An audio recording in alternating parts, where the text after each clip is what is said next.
September 19, 2079.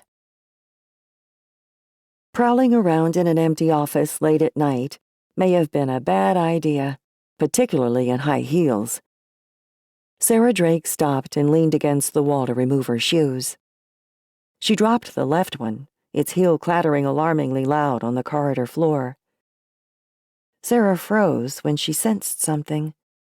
A presence. She'd never believed in disembodied spirits, nor had she ever experienced an awareness of someone watching her. But someone or something was here. "Hello?"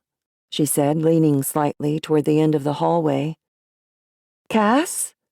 I got a message to come here. Are you in there?" She heard a soft electronic click, like when the security system had granted her access into the luminous, vacant lobby of Peer Therapies. She had looked back at the darkness outside, wishing she'd asked Quint to leave its headlights on.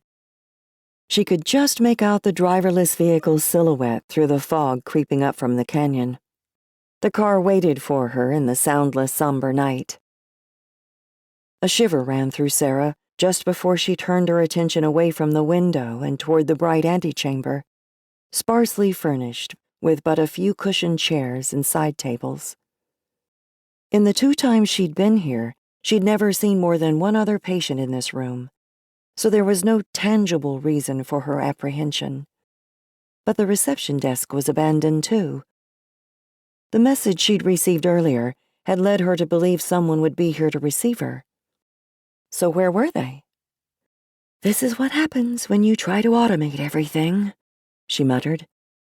"Robot psychologists. What next?" She reviewed the message with her cybernetic optical implant. "Mrs. Drake, please return to your local branch of Peer Therapies. Earlier today you left behind an important item. Our apologies for the late hour, but we must return it to you right away." It wasn't that late, 10:45, and Sarah Drake wasn't tired. She was bored and ready to try new things, venture into the unknown. Seeking psychological counseling had been a giant step into the unknown.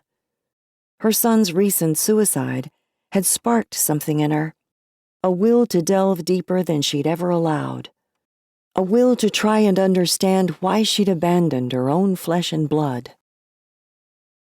Eric was a killer, a failure, a piece of garbage that should have been incinerated instead of being allowed to rot and become fetid. That had been her perspective for the past 7 decades, until Eric took his own life.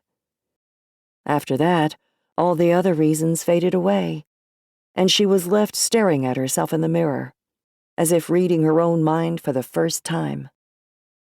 What she saw said that Eric was an embarrassment.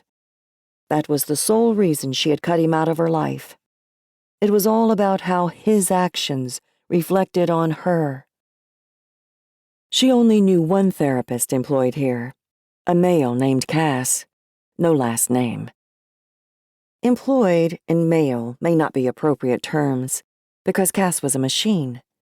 Not that it was polite to call them that. Synthetic humans or androids were the more acceptable terms. But in the relative privacy of their own home, she and Phil referred to Kass and his kind as robots. Did they have homes, or did they sleep here in the office? Did they even need sleep? Probably not.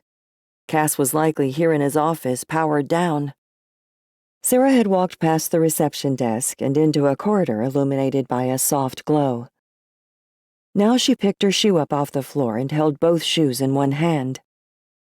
"Hello?" she called again, raising her voice. The doorway to her therapist's office was at the end of the corridor. She should march right up to it and announce herself.